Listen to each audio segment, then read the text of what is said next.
My name is Shigeru Miyamoto. 今度はね、Lately, I've been producing a number of different games like Super Mario Galaxy and Wii Fit. Wii のゲームをプロデュースしてます。一応ね、ボードメンバーということで経営のことをいっぱいするはずなんですけど、割と、ゲームに Well, as a member of the board, technically, I do have some management responsibilities at Nintendo, but lately I've been able to focus most of my time on actual game development, and I've been directly involved in a number of different projects like Super Mario Galaxy, to a lesser extent The Legend of Zelda Phantom Hourglass, and then of course Wii Fit. しかもその中の3本ぐらいは自分がディレクターに近い形で仕事ができる。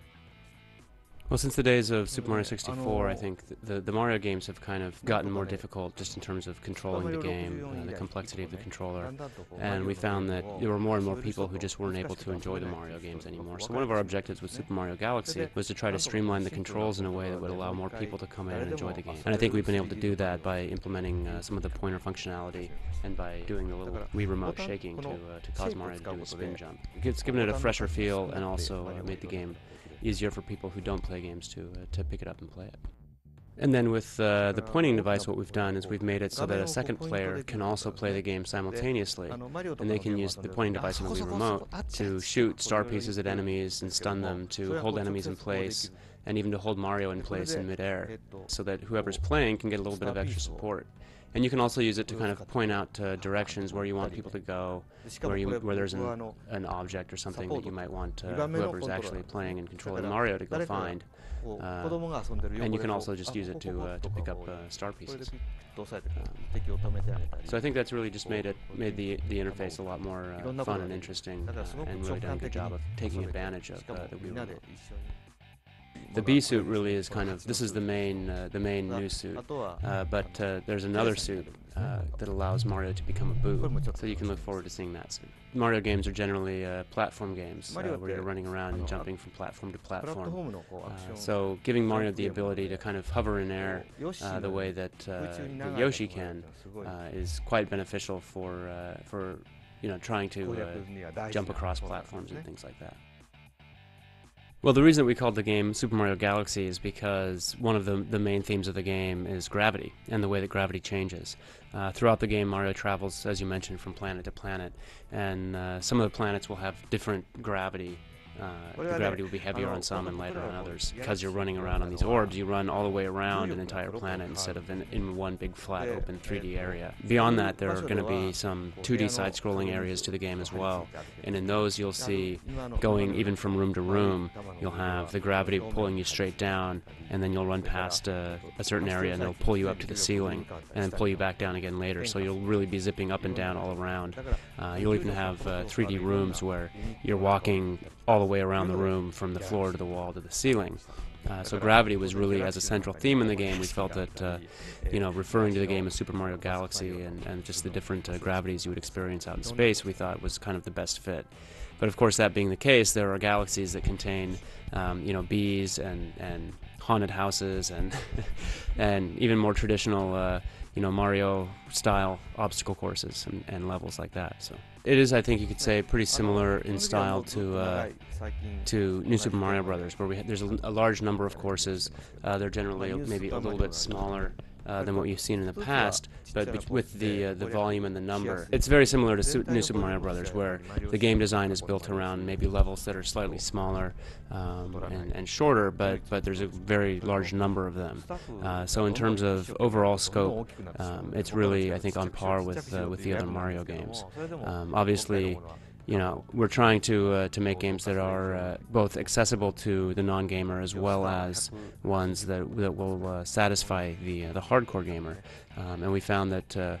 the satisfaction level with New Super Mario Bros. Was very high, and so we felt that in following a similar style of design philosophy that would work quite well. Obviously, it's my job as kind of the producer of the project to make sure that the development team is adhering to that, and that they're not trying to make things too audacious, so to speak. But of course, they always want to try to put more in and add more into the game. And I think volume-wise, though, it's definitely going to leave people very happy. Well, we thought we've obviously, given a lot of different things consideration in terms of what to include. We did have some ideas for incorporating Mii's into the game, but ultimately, I think for the Mii's, all that we're planning on doing right now is just having you use your Mii's as your icon on the save data screen. Well, actually, Wii Fit was one of the projects that we originally had in mind when we first started thinking up the Wii concept. And so I think really the two went hand in hand. We felt that if the Wii was going to do well, then Wii Fit would hopefully do well. We also kind of were worried that even if the Wii was doing okay and Wii Fit didn't do well, then maybe that would make it a little bit more difficult for the Wii to continue to succeed. So given that the Wii has been so successful and that people have really latched onto it in a way that with Wii Sports and everything else, I think that it has made it a little bit easier for me as we try to bring Wii Fit to market. One thing that's very important in entertainment is that when one person is doing something, playing, whether it's playing a game or doing something that's entertaining, it has to be entertaining in a way so that when other people see that person doing or playing that game, they want to play it too. And so that was really one of the concepts behind the Wii as well, was that it needed to not only be fun itself, but it needed to be something that looked like it was very fun, and thus would be inviting for other people to immediately want to pick up and play it. And so that's, again, our kind of similar concept with Wii Fit, is that hopefully people will see other people playing Wii Fit and think, oh, I want to try that too.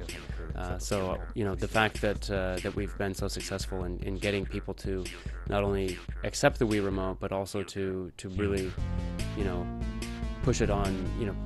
recommend to other people that they play it and other people see it and they want to pick it up and play, has really kind of helped give us some confidence. Well, of course, there are, even within Nintendo, a lot of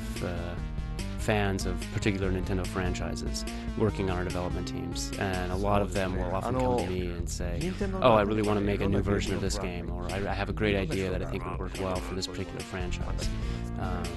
And so, while I can't make any particular promises, I can say that of the franchises that you mentioned, I'm pretty certain that several of those will find a home with the new Wii interface and what that allows you to do in those particular games.